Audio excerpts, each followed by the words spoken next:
My guest today is filmmaker Aaron Lemle, and he recently graduated from directing MFA program at UCLA, where he wrote and directed 4 films, including Bat Boy, an Alfred P. Sloan funded film, which is our topic of discussion today.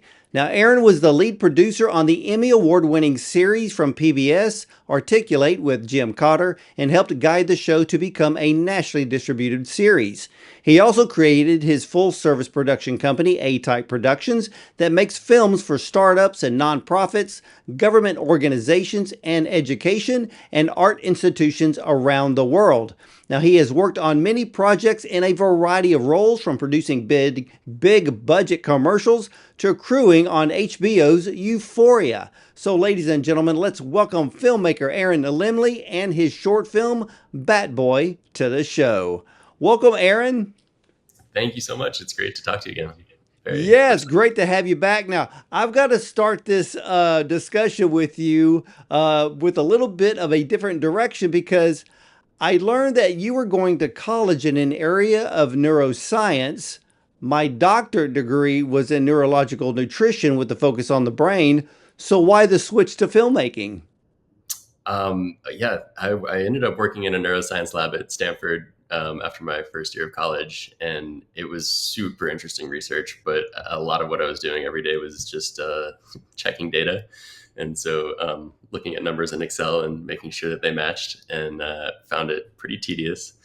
And at the same time, my college where I was going started with film program, so I kind of got seduced back into film, and but still really obviously love science and am fascinated by neuroscience. Yeah, and I noticed that in this new film, Bad Boy, you kind of bring in a little bit of the science in the film, but why did you want to do a short film about bats? Well, maybe because of my science background, I met this fantastic bat scientist at UCLA, Joey Curdy, and we started talking about the research he was doing, and particularly that bats kind of have this bad reputation and they needed a PR boost. So we started talking about possibilities of making a film about bats to get people to care about bats and see their value. And that's how the ideas kind of germinated. And then we met this fantastic actor, Domonique Brown, and the story kind of crystallized around him and his character. Well, I noticed that the lead character, of course, Andre, is fascinated with bats. So why did you want the character Andre? Um, was he neurodivergent in the film?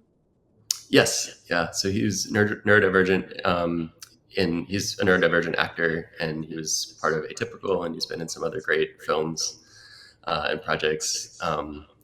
And wanted him to be neurodivergent, but didn't want to call a ton of attention to it. I am super dyslexic, and I know what it feels like to have a label and to have that kind of define you and who you are. And I know how frustrating that can be. So it was important to me that his neurodivergence connected him with this species in a unique way, but didn't also define who he was in the film or who he was in reality. Yeah, and I noticed that in this film because the focus of him being neurodivergent was not like in your face. It was just this very subtle part of the film, which plays a bigger role towards the ending of the film. I also loved that the location was the inner city. Why was that important? So part of that is pulled from my own story. I grew up in Manhattan, New York City, and my love of nature grew out of Central Park and finding my obsession was with rocks and minerals. So I had this rock collection of rocks that I'd find in Central Park or even sometimes on the sidewalk. And I like this idea that there's nature in all even these like really populated urban environments, and you just kind of have to be aware of it. And it's also part of living in a city. I think we kind of think of the city or even suburban areas as separate from nature, but there's animals everywhere and there's insects everywhere, and we're part of this ecosystem, even if it's not like a pristine forest somewhere far away from an urban center. Well, I love this film because of the fact that one of the deals was with Andre and the location of the bats under this underpass or this overpass. And in Houston, I used to have a studio, and then right down the street from the studio was this overpass. And they tell you that every evening at 6 p.m., if you go stand by the waterway and just wait for it, thousands upon thousands of bats would come out from underneath that overpass. And everybody showed up almost during the evening every summer just so they could watch them, videotape them, because it's just an incredible sight to see. And what I loved about that was nobody was scared of the bats, and a lot of people understand, their part to play in the ecosystem, which you actually start shining a light on that in this film. Yeah, I'm so glad that that resonated, and I'm also jealous that you're in the bat center of the world in Texas. There's Yeah, we have a lot of them. Actually, where we used to live in Houston, we actually had a bat box outside in the courtyard, and I knew what they were for. They were going to take care of tons of mosquitoes when the sun went down. Yep, yeah, exactly. Well, I found one of the most inspiring things about this film was that I found Andre's persistence. It was inspiring, even though he was a bit shy. But you see this courage, this confidence that would rise up at the right time. And I wish more young people or people in general, they need to start stepping out more to create a positive change in things that they feel that are important. And I saw that in Andre, especially when he was standing outside of Dr. Josephine Lee's office door. I just loved the way that when she answered the door, he just walked right in like he already owned the place. Yeah, that was definitely a fun scene to shoot. And I think Dom did such a great job, and really in every scene. But he was so good at finding little moments and exploring those, and that was one of those moments that he kind of took and ran with. So, well, let me ask you this, because I found his character not only inspiring, and I looked up some of his other acting work. What's it like to direct someone that's neurodivergent?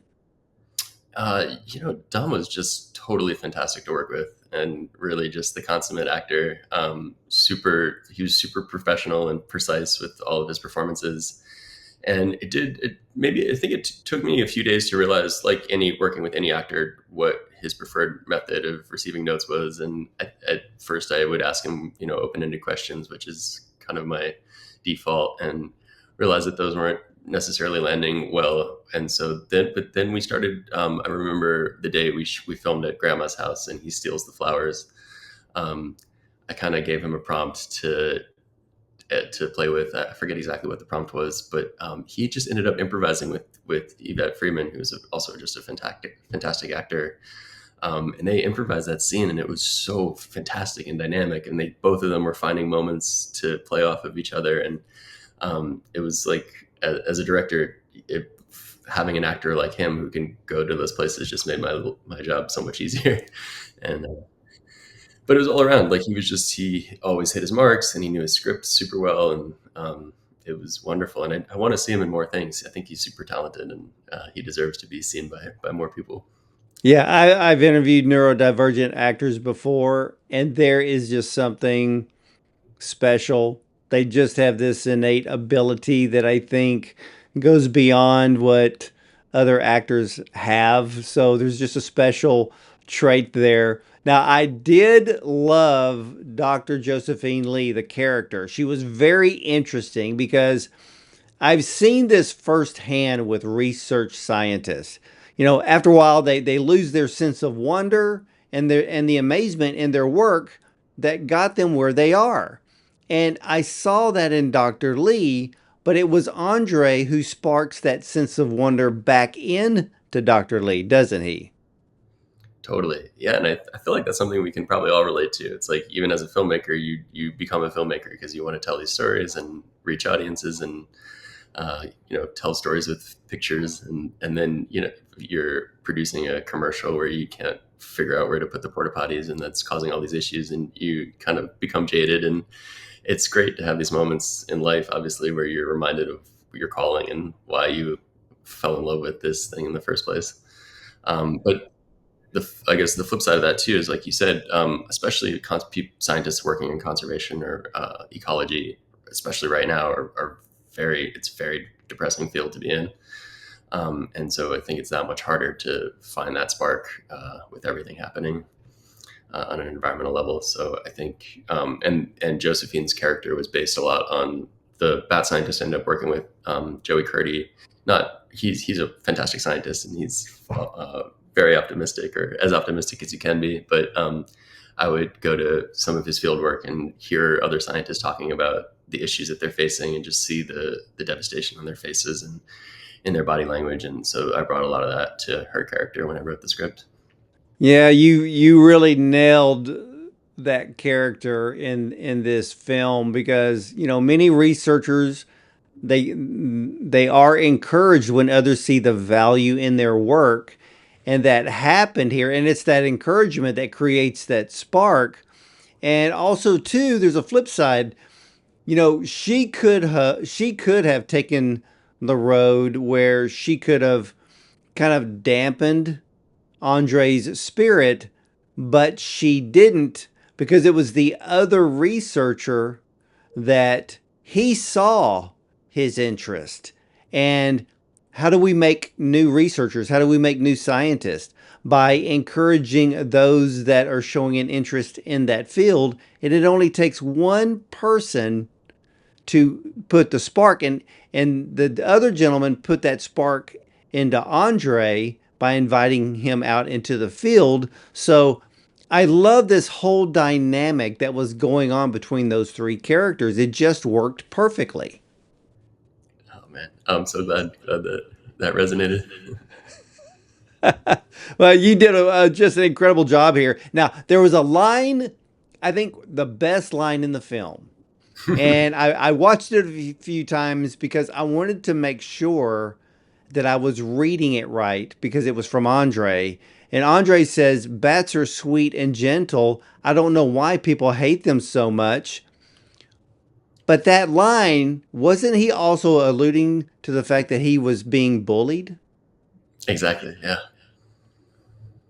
Yeah, I love that. And because I had to go back to that scene in which you filmed with Andre, where he walks under the overpass, and in a way for the first time, and then that's where he finds the bats. It's kind of like his secret hiding place. And I had to go back to that scene because I'm like, wait a minute, that's what he's talking about. He's talking about being bullied, being different. And then that's when I connected the dots with the neurodivergent. And I mean, I need to see I want to see a million more films like this, because this film, it brings, it makes your heart warmer. And it even, there's some of those scenes that kind of bring a little happy tear to the eyes, because you're like, oh, this is so good that I'm almost ready for a feature of Bat Boy. Amazing. Well, there's feature ideas in the works, so hopefully that can happen. Oh man, yeah, because after I watched this film a few times, I'm like, I can see this as a feature film, because it reminds me of October Sky. Hmm. Hmm. Where here's a young man, he's got this dream. People make fun of him. Maybe there's people that don't believe in his dream. Maybe want to dampen his dream because they don't want him to get hurt if he continues on with it. So I see a little bit of October Sky in this whole story, and I loved October Sky. I just love films like that, when it's the young people that rise up and make a huge difference. So kudos to you for this. But also too, his grandmother is the one who represents the part of society that are ignorant of the importance of bats in our environmental circle, correct? Hmm. Yeah, and her character ended up being complex in a way that I thought was fun and interesting because well, I won't give anything away, but yeah, she doesn't like bats, but then kind of comes around to supporting Andre's obsession and seeing the value in it. And I think that's something that a lot of us can relate to, especially as it relates to environmentalism. Like we've done things that have degraded the planet, and maybe ignorantly or not knowing how we were doing that. And then once we start to see what we've done wrong, we can fix what we're doing. And that was kind of my hope with her character. Yeah, you nailed that character because she plays a really big role in this film because she is playing both the negative and the positive side. And so I love that contrast because her character, when the audience sees this, it's her character in which people can start to learn and understand like, okay, if I gain more knowledge about what somebody else is interested in, and instead of me being negative about it, or maybe I see that if I think it's a danger, but if you gain knowledge and understanding, then you can turn people's opinions and their thoughts around just by a simple act of education. And that's what happened here. Totally. And she was also wonderful to work with because her character arc in the film was kind of her character arc on set. She really didn't like bats. Yvette, when she came to set, was kind of repulsed by them. And then the day where we shot on the mountaintop, and there's a close up of a real bat in someone's hand. That was a live bat, a rescue bat that we had on set, and we had it in the hand of one of our bat scientists who was with us. And so Yvette comes and looks at the bat and she says, "Well, it's cute, I guess." And that was, sorry, excuse me, happening in real time. Like she saw that bat and was amazed by it. Yeah, I was going to ask you because I was wondering how you did film the bat collection, and did you have researchers on set with you, especially the scene where the other researcher puts up the net at sunset to catch a few bats. So was that actually is it was I mean, how did you film all that? That was a crazy crazy day. So we shot all the angles facing the mine with the bats coming out of it. We shot in the desert in Arizona, and then all the angles facing the actors on the hilltop we shot in LA, at a state park in the Santa Monica Mountains. And then we had bat scientists who had all the proper vaccinations and were qualified to handle the live bats.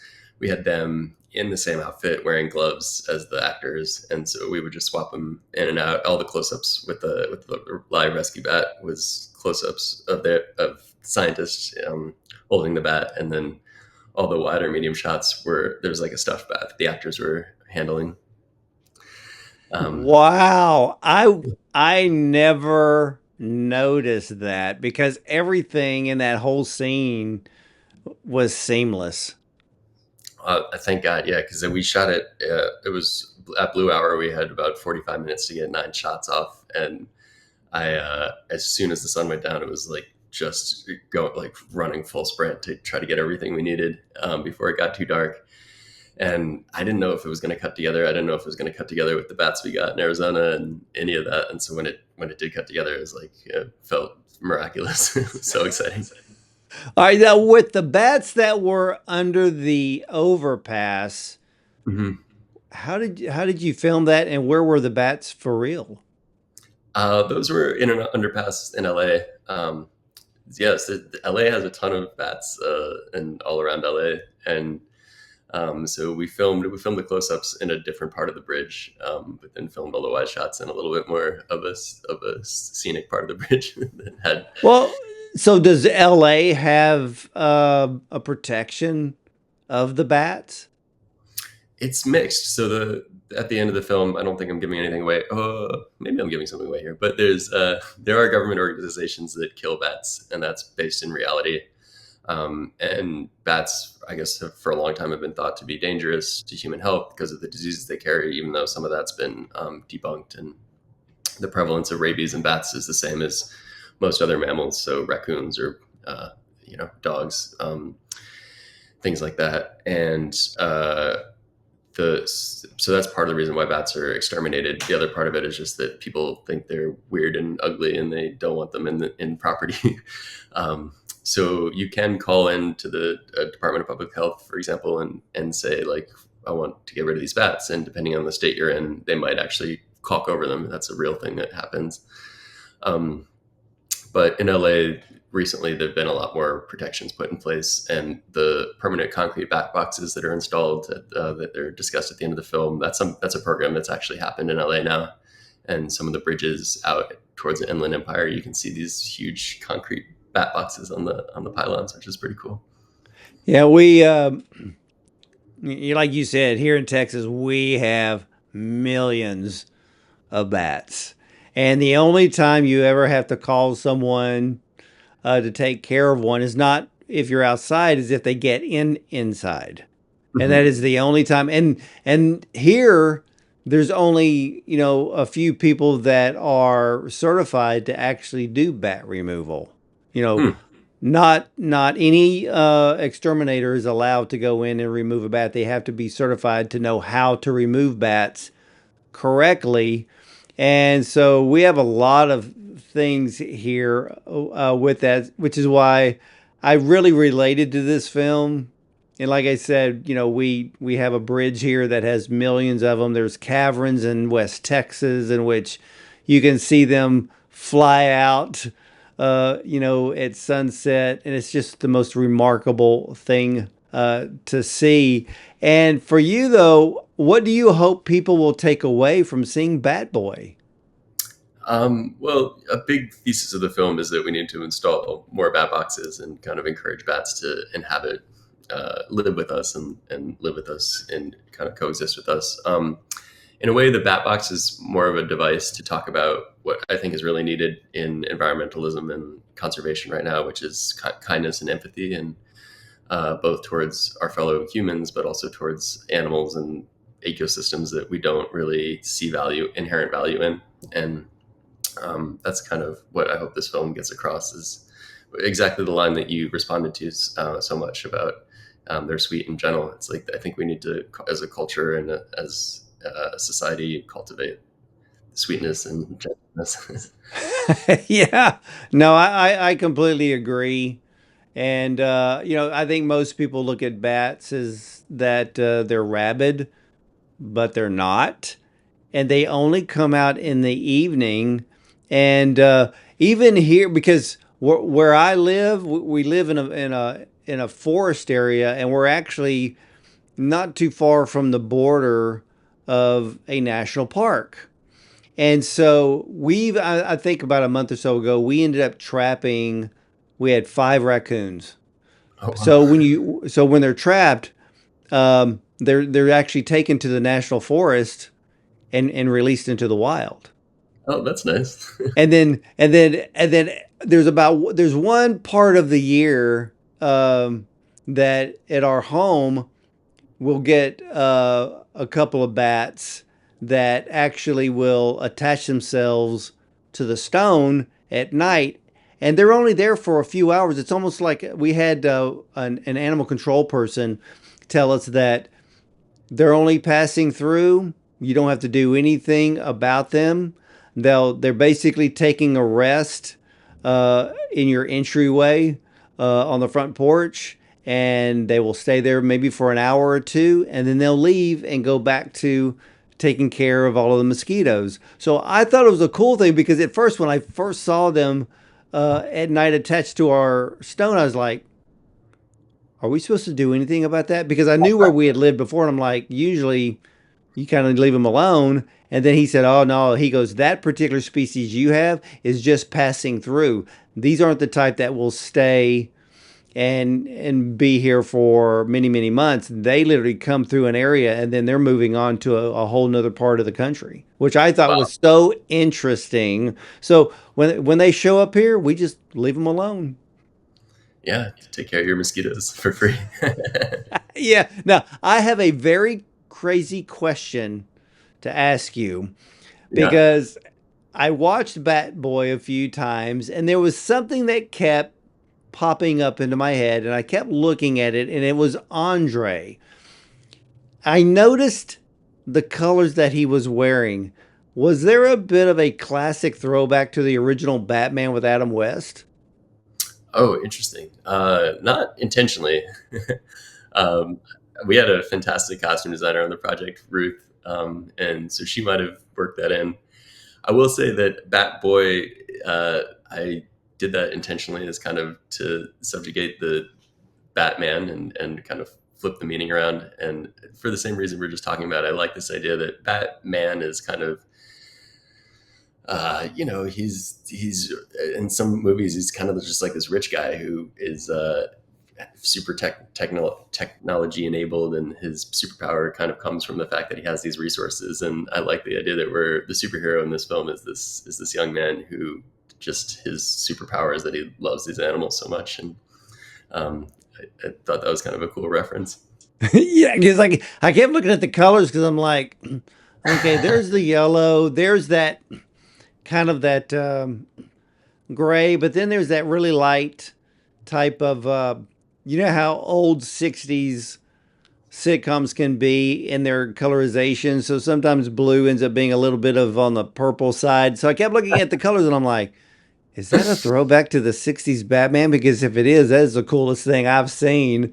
And so if it is or if it isn't, it doesn't matter. It just fit the film so perfectly. And I have to say it again.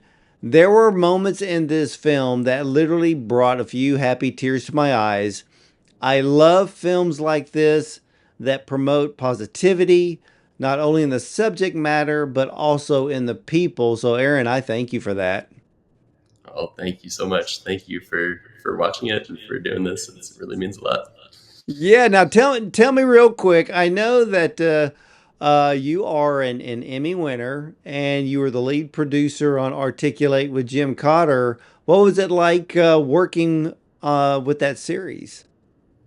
It was amazing. It's really started out as this local show in Philly, interviewing artists around the Philadelphia area, and then over the 5 years I was working there, it became a nationally syndicated series. And so we got to travel first all over the country and then all over the world talking to artists. And it was, I mean, besides just learning a lot about making television and making films and telling stories visually, it was so cool to be able to sit with these artists and hear them talk about their creative process and how they find inspiration. And it's really kind of was a very cool foundation for the rest of my career. So what are you working on now? Well, interestingly enough, the neuroscience thread is coming back, and I'm developing a script about a AI researcher who's trying to develop a way for humans' brains to speak to computers using fMRI data.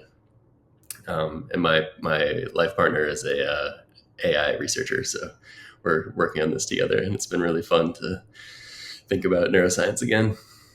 So what is your opinion on AI in the film industry? Oof, that's a big question. um, and I mean, it's very scary in a lot of ways.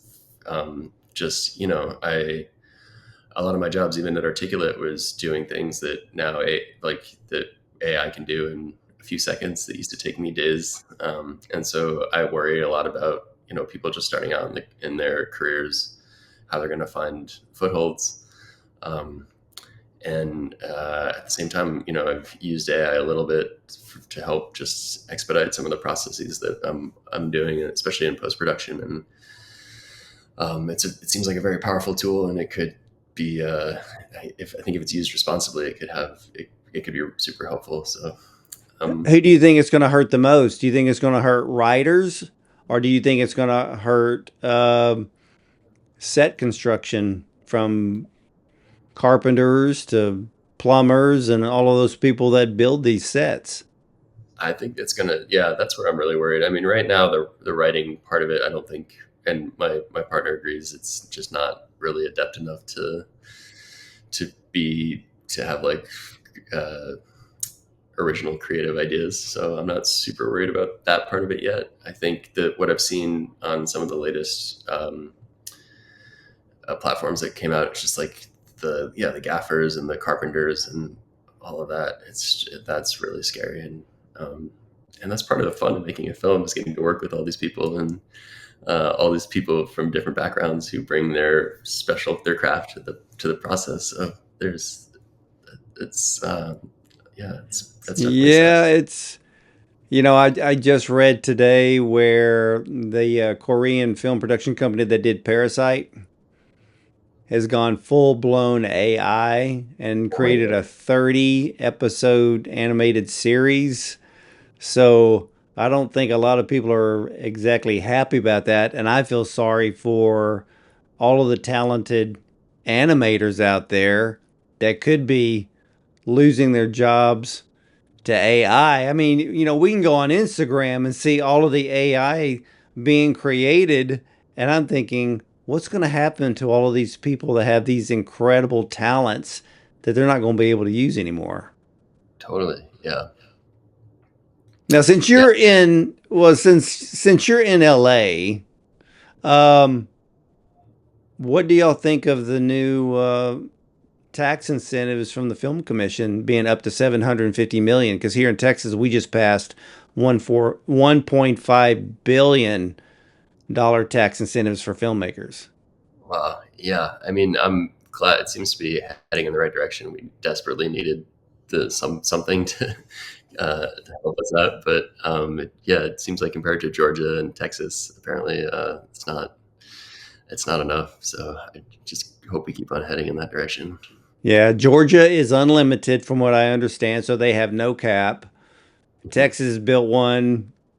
California's upping theirs. Now there's a much even a bigger one going on in New Mexico.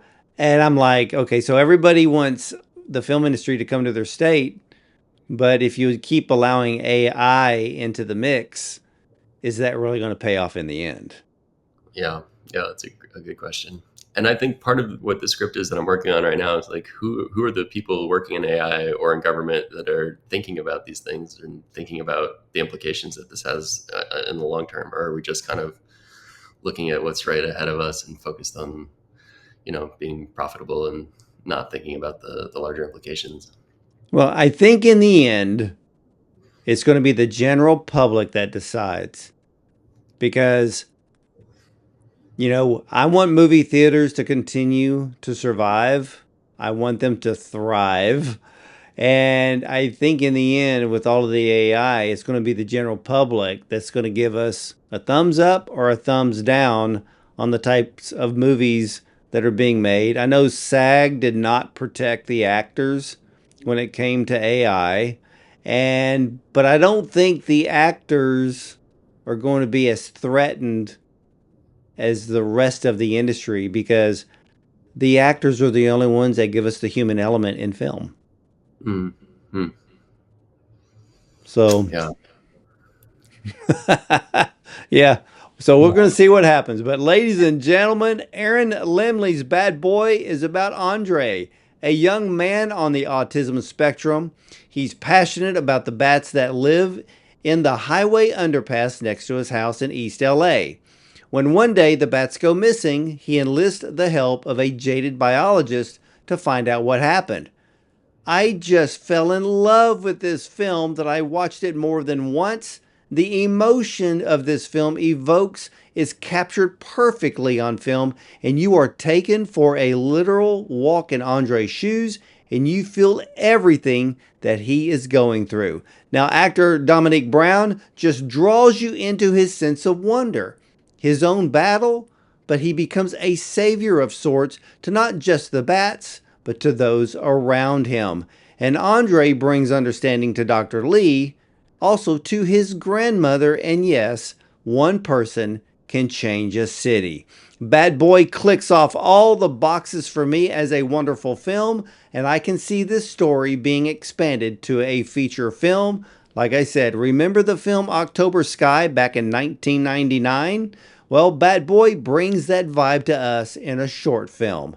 And now, how about a bit of education? Bats are often intentionally killed due to fear of disease transmission that has no scientific support.